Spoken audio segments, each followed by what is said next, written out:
Hi అండి. అందరికీ శుభోదయము. కార్తీక మాసము 22వ రోజు.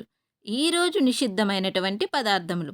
పంటికి పని చెప్పే పదార్థాలు, అలాగే ఉసిరి. అలాగే ఈరోజు దానము చేయవలసినవి బంగారం, గోధుమలు, పట్టుబట్టలు.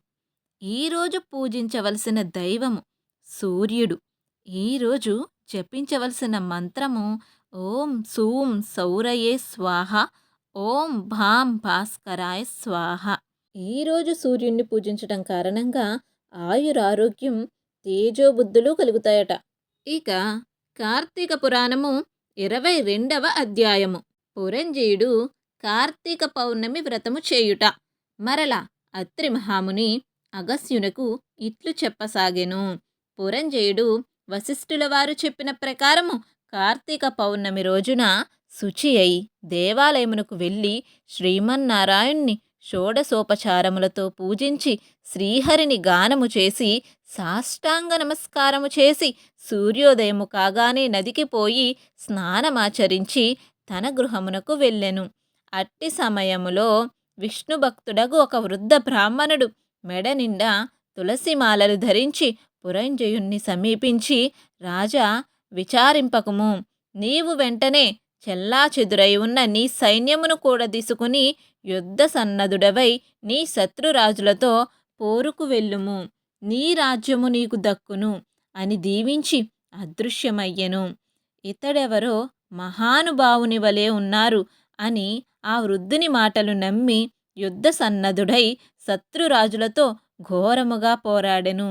దెబ్బతిని క్రోధముతో ఉన్న పురంజయుని సైన్యము ధాటికి శత్రురాజుల సైన్యములు నిలువలేకపోయినవి. అదియునుగాక శ్రీమన్నారాయణుడు పురంజయుని విజయానికి అన్ని విధములా సహాయపడెను. అంతయు శ్రీమన్నారాయణుని మహిమే కదా. ఆ యుద్ధములో కాంబోజాది భూపాలురు ఓడిపోయి పురంజయ రక్షింపుము, రక్షింపమని కేకలు వేయిచూ పారిపోయిరి. పురంజయుడు విజయము పొంది తన రాజ్యమును తిరిగి సంపాదించెను. శ్రీమన్నారాయణుని కటాక్షమునకు పాత్రులైన వారికి శత్రుభయము కలుగుతుందా? విషము త్రాగినను అమృతమే అగును.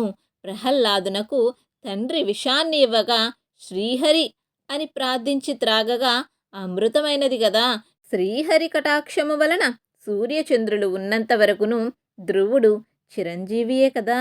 హరినామస్మరణ చేసిన వారికి శత్రువు మిత్రుడగును, అధర్మము ధర్మముగా మారును.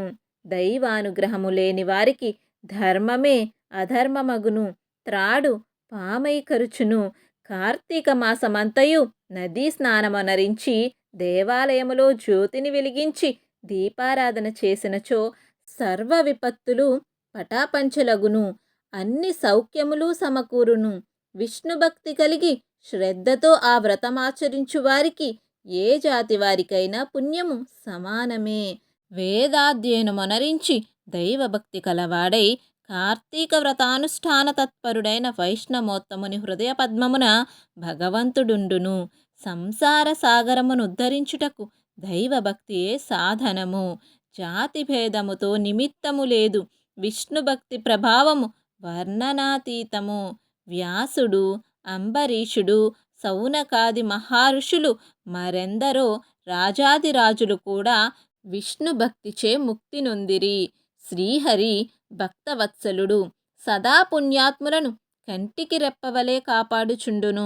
ఎవరికైనను శక్తి లేని ఎడల వారు తమ ద్రవ్యమును వెచ్చించి అయినను మరి ఒకరి చేత దాన ధర్మములు వ్రతములు చేయించవచ్చును. శ్రీహరి భక్తులు అన్యోన్య సంబంధీకులు. అందువలన లోకపోషకుడు, భక్తరక్షకుడైన ఆదినారాయణుడు తన భక్తులకు సదా సంపదలను సంగి కాపాడుచుండును.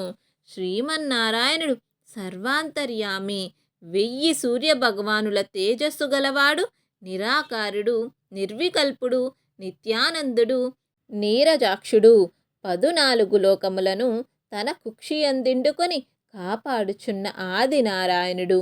అటువంటి శ్రీ మహావిష్ణువునకు అతి ప్రియమైన కార్తీక మాస వ్రతమును భక్తి శ్రద్ధలతో ఎవరు చేయుదురో వారి ఎంట శ్రీ మహావిష్ణువు లక్ష్మీ సమేతుడై వెలయగలడు. ఆ ఇల్లు సిరి సంపదలతో కలకలలాడును. కార్తీక మాసములో శుచి అయి పురాణ పఠనము చేసినచో పితృదేవతలు సంతసించెదరు. వారి వంశమంతయును తరించును. ఇది ముమ్మాటికి నిజము. ద్వావింశాధ్యాయము 22వ రోజు పారాయణము సమాప్తము. ధన్యవాదములు. నమో నారాయణాయ నమః. లోకా సమస్తా సుఖినో భవంతు.